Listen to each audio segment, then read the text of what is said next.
말씀의 자리에 오신 우리 성도 여러분 반갑습니다. 오늘은 여호수아 24장 22절부터 24절의 말씀을 우상 숭배의 위험이라는 제목으로 함께 묵상하겠습니다. 먼저 기도하실까요? 좋으신 아버지 하나님, 말씀을 펼칩니다. 성령 하나님 보내주셔서 저희의 굳은 마음 부드럽게 하시고 말씀을 이해하고 받아들이도록 실천할 수 있도록 인도하여 주시옵소서. 감사하신 예수님 이름으로 기도합니다. 아멘. 여호수아가 이르되 그러면 이제 너희 중에 있는 이방 신들을 치워버리고 너희의 마음을 이스라엘의 하나님 여호와께로 향하라 하니, 백성이 여호수아에게 말하되 우리 하나님 여호와를 우리가 섬기고 그의 목소리를 우리가 청종하리이다 하는지라. 여호수아는 여호와 하나님을 섬기라는 강력한 호소와 함께 우상을 버리라는 호소를 합니다. 우리 14절에 너희의 조상들이 강 저쪽과 애굽에서 섬기던 신들을 치워버리고 여호와만 섬기라고 호소했었습니다. 15절에는 만일 여호와를 섬기는 것이 너희에게 좋지 않게 보이거든 너희 조상들이 강 저쪽에서 섬기던 신들이든지 또는 너희가 거주하는 땅에 있는 아모리 족속의 신들이든지 너희가 섬길 자를 오늘 택하라고 초청합니다. 강 저쪽과 애굽에서 섬기던 신들, 혹은 너희가 거주하고 있는 이제 새롭게 받아들이게 된 약속의 땅, 이 땅에 있는 아모리 족속의 신들을 섬기든지, 혹은 정말 원한다면 여호와만 섬기든지 섬길 신을 오늘 택하라는 것입니다. 여러분, 이 도전은 사실 그 당시 사람들에게는 익숙하지 않은, 왜 꼭 그렇게 해야 돼? 이 신을 섬길 수도 있고 저 신을 섬길 수도 있지? 그럴 수도 있는 상황이었을 수 있습니다. 그 당시 대부분의 사람들이 그렇게 살았으니까요.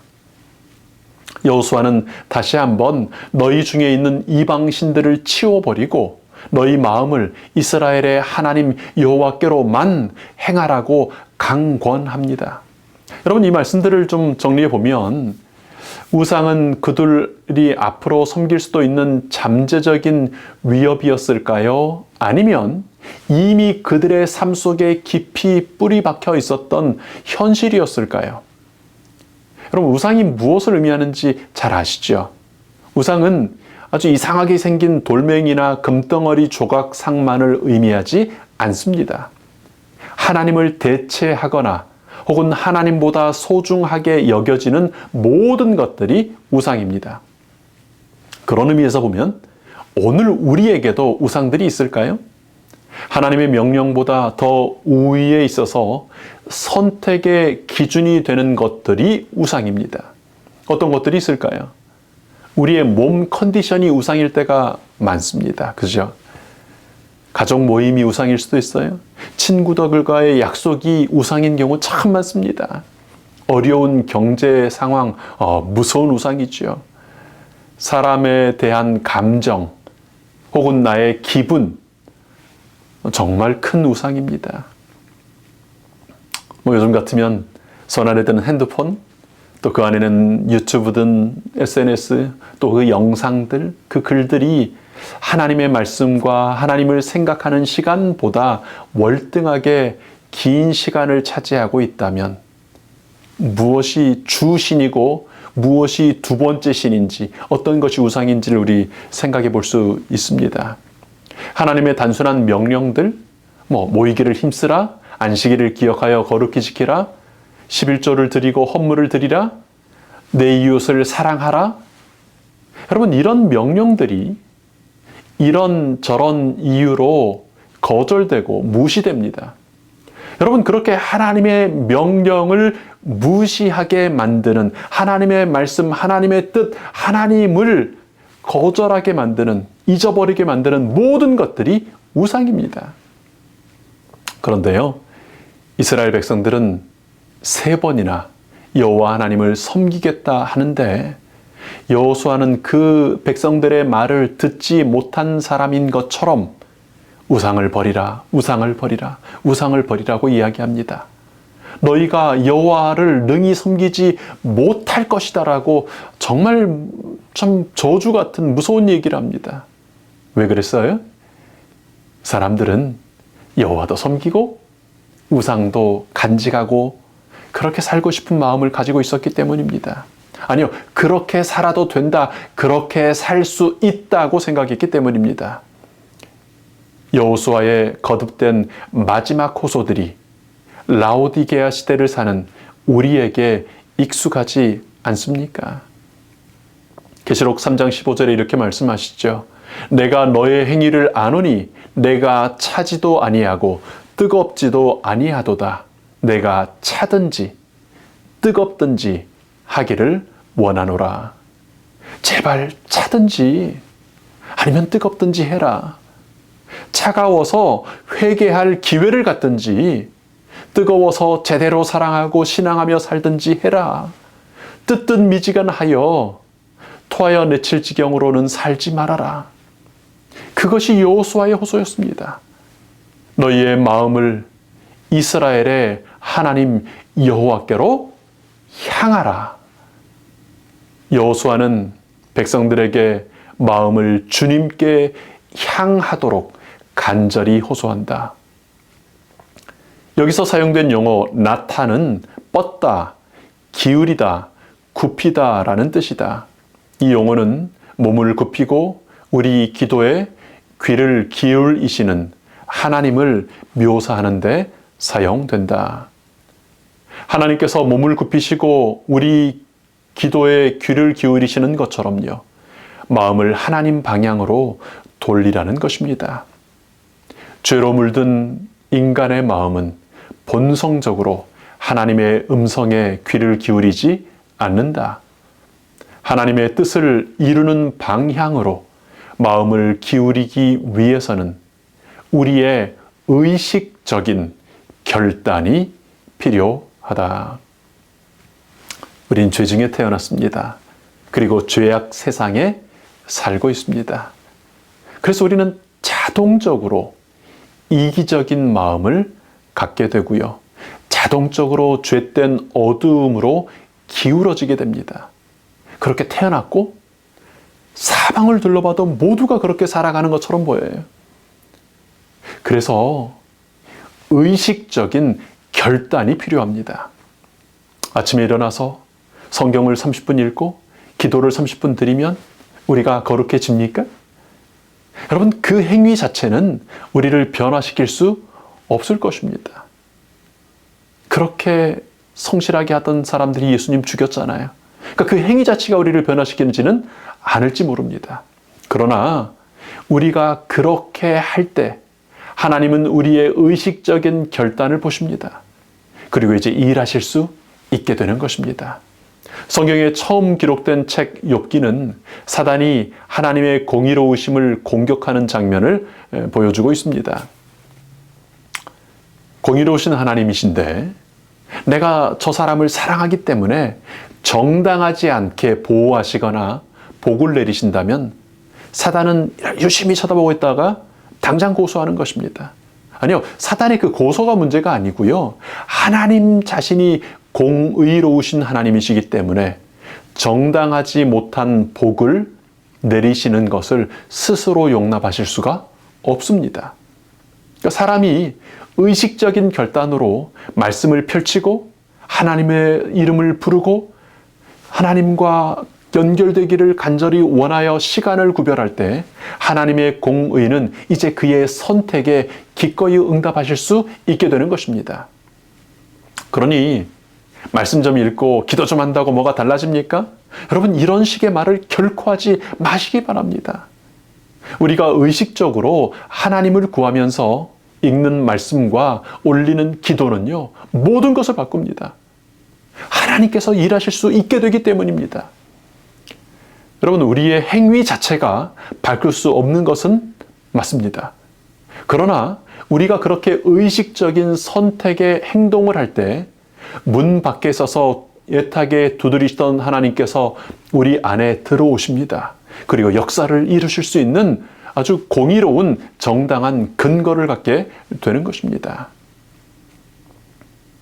저는 하나님을 알고자 하는 마음으로 말씀을 읽고 하나님을 만나고자 하는 그런 애타는 마음으로 기도하는 사람들의 표정이 달라지는 것을 정말 많이 봤습니다. 하나님은 살아계십니다. 정말 살아계십니다. 이 표현은 순종의 관계적인 측면을 강조한다. 이스라엘에게 요구하신 것은 생명 없는 규칙을 기계적으로 따르는 것이 아니다. 언약은 주님과 맺는 살아있는 관계에 관한 것이며 규정만으로 그것을 온전히 나타낼 수 없다. 이스라엘의 종교는 결코 율법주의적인 것이 아니었으며 오히려 믿음과 사랑 안에서 거룩하고 자비로우신 구주와 나누는 끊임없는 교류였다. 여러분, 우리 교과책에 있는 이 글이 얼마나 아름다운 통찰입니까? 왜 우리가 아침마다 말씀으로 하루를 시작해야 한다고요? 왜 우리가 아침마다 기도의 시간을 구별해야 합니까? 여러분, 그것 성경 몇 장 읽고 기도 몇 분 하는 게 뭐가 달라질 수 있을까요? 그것은 바로 우리의 의지를 하나님께 드리는 것입니다. 공의로우신 하나님께서 이제 그분의 사랑에 따라 우리 가운데 마음껏 일하실 수 있도록 하나님을 모셔드리는 것이고 하나님께서 일하실 수 있는 근거를 드리는 것입니다. 그래서 순종은 관계적인 측면에서 행해져야 합니다. 순종은 어떤 율법주의, 어떤 행위가 아니라 관계에서 일어나는 그런 결과, 그런 행동이어야 하는 것입니다. 믿음과 사랑 안에서 거룩하고 자비로우신 구주와 나누는 끊임없는 교류를 말씀과 기도를 통해 하는 것입니다. 끊임없이 말씀 듣고 나의 마음을 또 말씀드리고 말씀과 기도로 거룩해지는 것입니다. 이제 그렇게 받은 은혜가 있다면 그 정말 작은 것이라도 함께 있는 사람들에게 나누어 주기 시작할 때 여러분 엄청난 역사가 일어납니다. 마른 뼈의 골짜기에서 하나님께서 에스겔에게 물으시죠. 인자야, 이 마른 뼈들이 능히 살겠느냐? 하나님, 주님께서 아십니다. 주께서 원하시면 되는 거지요. 그렇게 답하는 에스겔에게 하나님께서 무엇하라고 말씀하셨습니까? 인자야, 너는 마른 뼈들에게 대언하여 이르라. 그렇게 명령하셨어요. 하나님을 대신하여 하나님의 말씀을 대신하여 말하라. 그렇게 이제 에스겔이 말할 때, 대언할 때 마른 뼈들이 서로 달라붙고 살이 차오르고 힘줄이 차오릅니다. 딱 있는데 엄청난 모습이죠. 근데 그런 걸 우리가 뭐라고 부릅니까? 시체예요. 시체들이 가득한 거예요. 그때 하나님께서 다시 한번 에스겔에게 너는 대언하여 말하라고 명령하십니다. 에스겔이 대언하여 하나님의 말씀을 대신 말하여 선포할 때 생명의 기운이 그 시체들에게 들어가고 그 시체들이 일어납니다. 그리고 에스겔은 그 자리에서 하나님의 군대, 마하나임, 지극히 큰 하나님의 군대를 보게 되었습니다. 여러분, 말씀을 읽고 기도하고 성령께서 주시는 세미한 음성을 대언하여 말해 줄 때 마른 뼈 같던 우리 자녀들이, 우리의 배우자가, 우리의 이웃들이 사람의 형태를 갖추기 시작합니다. 또 대언의 말씀을 대언하여 이룰 때 생명력을 갖게 됩니다. 또 말씀을 들려줄 때 마침내 하나님의 군대 마하나임으로 일어서게 되는 것입니다. 사단은 이런 일이 일어나지 못하게 하려고 우리를 우상 숭배에 빠지게 합니다. 핸드폰을 잡게 하고 감정에 빠지게 하고 내 기분을 따라가게 하고 사람들과의 관계 속에 허우적거리게 만듭니다. 동영상에 우리 눈을 묶어두고 세상의 근심들에 우리 눈을 묶어둡니다. 몸을 섬기게 하죠. 건강에 뭐가 좋은지 그냥 계속 그거 쳐다보게 만듭니다. 이기적인 욕망과 두려움이 우상을 숨기게 만드는 것입니다. 이스라엘의 문제는 하나님을 안 섬기겠다는 게 아니었습니다. 이어지는 사사시대에도요, 이스라엘 백성들이 노골적으로 하나님 싫다고 거절하고 떠나겠다고 한 것은 아니었습니다. 하나님도 섬기고 우상도 섬기는 것이 문제였습니다. 오늘 우리가 사는 라오디게아 시대처럼 말입니다. 여러분, 여호수아를 통하여 주신 하나님의 명령, 우상을 버리라는 명령에 따르지 않으시겠습니까? 나도 모르게 섬기고 있는 우상들을 보여달라고 먼저 기도하시기 바랍니다. 말씀에 등불을 켜고 밝히 보면서 내가 섬기는지도 모르면 섬기고 있었던 그 우상들이 나의 삶 속에 있는 그 우상들을 발견하시고 과감하게 버리시기 바랍니다. 이 한 해 또 섬기고 있던 두려움은 있지 않은지, 이기적인 욕망의 우상이 있지 않은지, 건강의 우상이 있지 않은지, 나의 감정과 기분의 우상이 있지 않은지, 삶 속에 이런저런 관계의 우상들이 있지 않은지, 그것들을 발견하고 그것들을 버릴 수 있도록 하나님의 능력을 보이시기 바랍니다. 세겜으로 모이라던 그 명령을 따라 모이던 사람들처럼 말씀과 기도의 자리에 모이시기 바랍니다. 예배의 자리에 모이시기 바랍니다. 그래서 우상을 지목하여 말씀하시고 보여주시는 하나님의 음성을 듣고 깨닫게 되시기를 바랍니다. 불행하게도 여호수아 24장에는 우상을 버린 기사가 기록되지 않습니다. 우상을 버리는 건 그만큼 어려운 것입니다. 그러나 하나님과 지속적으로 연결되어 관계를 맺고 살아간다면 마침내 그것은 이루어지는 가능한 일이 됩니다. 우상을 버리고 하나님만 사랑하며 섬기는 재림 성도들 되시기를 축원합니다. 아버지 하나님, 감사합니다. 우상을 버리도록 깨우쳐 주셔서 감사합니다. 저희도 자각하지 못한 채 섬기고 있는 우리 중에 있는 우상들을 보게 해 주시옵소서. 그것 없으면 죽을 것 같이 두려운 생각들 갖게 하는 그런 두려움의 우상 버리게 하여 주시옵소서. 그 우상 섬기는 것이 참 재미나고 감각을 만족시켜 주기에 버리기 싫은 우상들이 저희 삶 속에 있습니다. 하나님, 하나님보다 더 사랑하는 그 모든 우상들을 버릴 마음과 결단과 힘을 허락해 주시옵소서. 하나님만 섬기도록 해 주시옵소서. 뜨겁게 사랑하는 늦은 비 성령님 사람들 되게 해 주시옵소서. 감사하신 예수님 이름으로 기도합니다. 아멘.